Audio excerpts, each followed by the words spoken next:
நல்ல நுட்பமா கவனி, முக்கியமா இளைஞர்களுக்கு நான் இதை சொல்றேன். 20 வயசு அவளுக்கு. அந்த குரூப்லயே அவ தான் சின்ன பொண்ணு. அவ என்ன தெரியுமா சொன்னா, வர்மா கலையில் அவ வந்து பிரைஸ் வாங்குறான் என்கிட்ட. பிரைஸ் வாங்கிட்டு என்னை கடந்து போகும்பொழுது ஒரு வார்த்தை சொன்னான், ஐ எம் ஒன்லி 20. நான் அவளை போக விடலை, கிட்ட கூப்பிட்டு நிற்க வச்சுட்டேன். அவகிட்ட நான் என்ன கேட்டிருப்பேன்னு நினைக்கிறீங்க? பாராட்டியிருப்பேன்ல, சின்ன பிள்ளை இவ்வளோ பெரிய விஷயம். நான் கேட்ட கேள்வி, சோ வாட்? உனக்கு 20 வயசு தான் ஆகுது, ஒன்று 55 ஒன்று 60 வாங்குது ப்ரைஸு, உனக்கு 20 தான், நீ எக்ஸ்ட்ரா சாக்லேட் கேட்குறியா என்கிட்ட?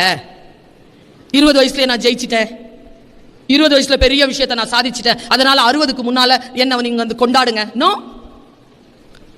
அந்த 65 வயசு அம்மாவை கூப்பிட்டு கேட்டேன், எப்பமா அவங்க வாழ்க்கை ஆரம்பிச்சிங்க? நான் வந்து 58 வயசுல என் வாழ்க்கை ஆரம்பிச்சேங்க. 6 வருஷத்துல ஜெயிச்சிருக்கு. நான் உங்ககிட்ட கேட்டேன், நீ எப்பமா ஆரம்பிச்ச உன் வர்ம கலையை? நான் 5 வயசுல ஆரம்பிச்சோம். 15 வருஷமா உழைச்சி இதுல நீ வந்து பெரிய வித்தகம் படைச்சது என்ன பெரிய விஷயமா? Don't think that you are small.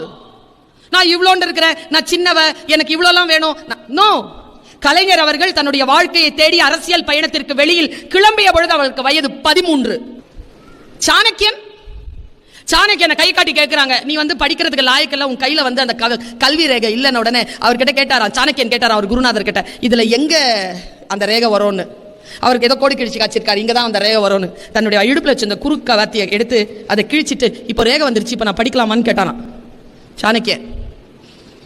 வயசெல்லாம் நான் என்னுடைய பேச்சு பயணத்தை தொடங்குகின்ற பொழுது எனக்கு வயது 12. பயணங்கள் அப்படித்தான், சிறிய வயதில் தான் வாய்க்கும். முத்துனா பெருசா 44 45 வயசுல தான் நீ வாழ்விய தொடங்குவிய.